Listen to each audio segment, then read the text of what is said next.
योगी जी से हम हाथ जोड़ के कह रहे हैं कि हम लोग का ये चीज़ बदल दे, हम लोग का घर बचा ले, हम लोग को शांति से रहने दे, जहाँ से था वहीं से करे या कहीं से भी कोई रास्ता निकाले, लेकिन हम लोग का घर बचा दे, बस और कुछ नहीं कहना है।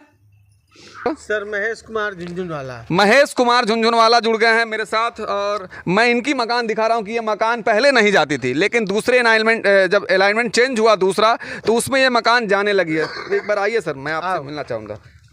आइए। एक ऐसी खबर है कि इस खबर को आप देखिए कि आपको रुला देगी ये खबर। कितने मेहनत से झुनझुनवाला ने अपना घर बनाया था अपने परिवार अपने बच्चों के लिए, लेकिन आज जो है ये इतने परेशान हैं कि इनको खाना भी अच्छा नहीं लग रहा है।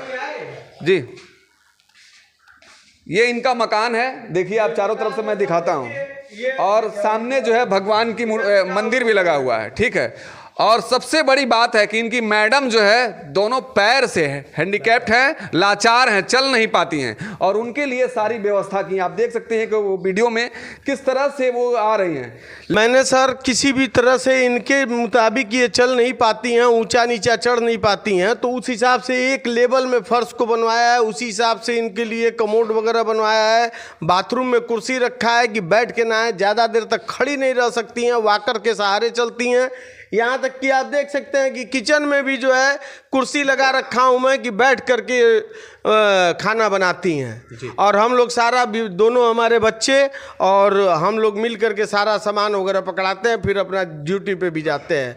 हम एक प्राइवेट नौकरी करके किसी भी प्रकार से अपना परिवार का पालन पोषण कर रहे हैं। अब इस पे ये 20-22 सालों तक जो है हम लोग मकान किराए के मकान में रहे। किसी भी प्रकार से हमको जब हमारा हक हिस्सा मिला पुश्तैनी ज़मीन में से, तो उसको अपना बेच करके मैंने अब इसको मकान को बनवाया। उसमें भी पैसे घट रहे थे, तो और लोगों से भी लेकर के पैसा इधर उधर से कर्जा लेकर के दोस्त मित्रों से बनवाया। आज ये अगर मेरा मकान चला जाता है तो मैं कहाँ रहूँगा? इसके अलावा तो मेरे पास कोई भी संपत्ति नहीं है, कोई भी मकान नहीं है। तो मुआवजा आपको नहीं मिल रहा है क्या? मुआवजा क्या दिया जा रहा है? मुआवजा बता तो रहे, हमने सब घूम लिया, सबके पास जा करके देख लिया। मुआवजा का जो है इन्होंने अवार्ड ही टोटल गलत बनाया है जी। अवार्ड में ही टोटल गलत बनाया है। दूसरा उसमें सारा दर्शा रहा है अवार्ड कि अर्धनगरी इसको घोषित कर रहे हैं, जबकि एक ग्रामीण और एक शहरी दो ही बस वो होता है। शहरी का तो मान लीजिए अलग रेट हो गया, ग्रामीण का सीधा सीधा है सरकार का नियम की 4 गुना, और मकान का बनता है 8 गुना। क्या कहना चाहते हैं सीएम साहब से? मैं सीएम साहब से यही कहना चाहता हूं कि आपने हम लोगों को आश्वासन दिया था, पेपर में भी हमारे पास कटिंग है, आपने कहा था कि भले ही अलाइनमेंट बदलना पड़े या भले ही अगर किसी का मकान टूटता है, रास्ते में पड़ता है, तो रास्ता इधर उधर थोड़ा सरका करके मकान को बचाया जाए, लेकिन मकान नहीं टूटना चाहिए। आखिर ये सब कहाँ गई? और अगर हम लोग ये बातें बता रहे हैं यहाँ नीचे डीएम महोदया को या एडीएम प्रशासन या किसी भी अधिकारी को, तो वो सारे ये कह रहे हैं कि ये सब जुबानी बातें हैं, उन्होंने लिखित में तो कुछ कहा नहीं है। बयानबाजी भाषणबाजी नेता लोग वैसे ही देते हैं, आते हैं भाषण देते हैं लंबा चौड़ा और चले जाते हैं।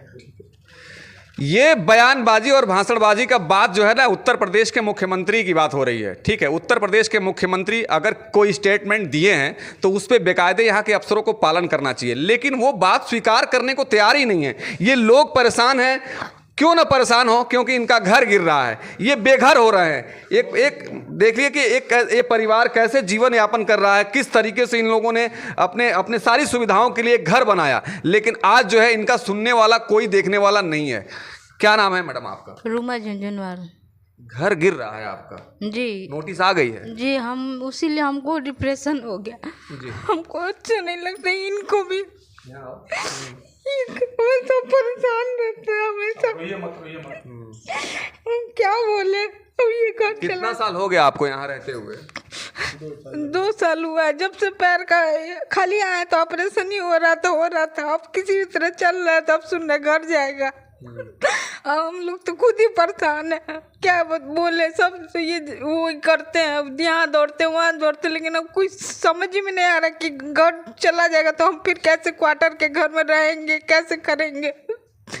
बहुत जगह दौड़े, ये डीएम के यहाँ, एसडीएम के यहाँ, को कहाँ कहाँ को उसके लिए नौकरी खतरे में पड़ जा रहा है इनका। हम लोग का मान लो नौकरियों चले जाए तो खाएंगे कहाँ से हम लोग? और क्या बोले, कोई पूछता नहीं, कुछ भी नहीं है, बस यही मिला था और उसी से बनवाए हम लोग। तो जब हम लोग आराम से इधर ही अपना गुजर बसर करेंगे, अब ये सुन रहे ये भी जाएगा। अब हमको चिंता लग रहा, हम क्वार्टर के घर में कैसे रहेंगे, क्या करेंगे, कैसे अब घर होगा। तो कहते हैं हम किसी का घर नहीं गिरने देंगे, लेकिन योगी जी से हम हाथ जोड़ के कह रहे हैं कि हम लोग का ये चीज बदल दे, हम लोग का घर बचा ले, हम लोग को शांति से रहने दे, जहाँ से था वहीं से करे या कहीं से भी कोई रास्ता निकाले, लेकिन हम लोग का घर बचा दो, बस और कुछ नहीं करना है। इस पीड़ा को वही महसूस कर सकता है जिसके पास परिवार होगा। देख रहे हैं आंखों में आंसू हैं और कितने शिद्दत से इस घर को, एक बार घर दिखाइए कैमरामैन चारों तरफ, कितने शिद्दत से इन्होंने घर बनाया है। सामने मंदिर है, लेकिन आज इस घर को बचाने के लिए कोई नहीं है। मंदिर दिखाओ।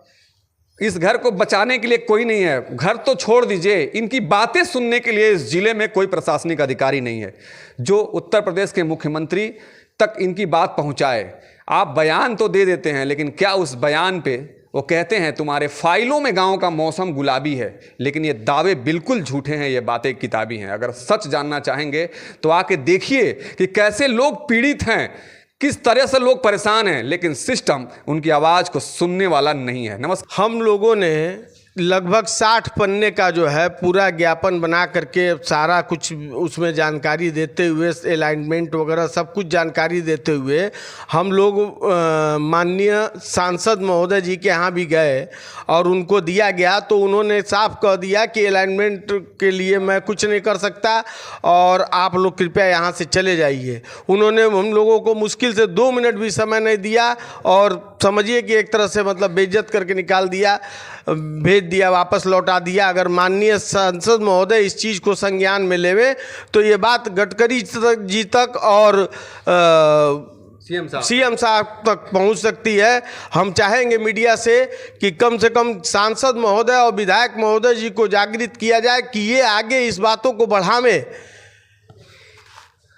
सांसद जी और विधायक जी और माननीय योगी जी, ये आप लोगों के वोटर हैं और इन लोगों के ऊपर जो है गाज गिरी हुई। आज ये परिवार से बेघर हो रहे हैं, इनका घर टूट रहा है, लेकिन आपका तंत्र जो है सुनने के और इनकी पीड़ा को समझने के लिए तैयार नहीं है। नमस्कार न्यूज इंडिया। ये तस्वीरें देखिए, ये महिला कैसे जो है अपना घर किचन जो है कुर्सी पे बैठ के अपना घर बिना स्टैंड के चल नहीं पाती हैं, दोनों पैरों में दिक्कत है, लेकिन इनके ऊपर एक पहाड़ टूट गया है और ये पहाड़ ये टूटा है कि आज इनका बना हुआ ये घर जो है नेशनल हाईवे के निर्माण के लिए ये घर पूरी तरह से टूट रहा है और मुआवजे के नाम पे जो है इनको कौड़ी मिल रहा है, मुआवजे भी नहीं पूरे मिल रहे हैं। और ये पूरी तस्वीरें मैं आपको दिखा रहा हूँ इस घर की।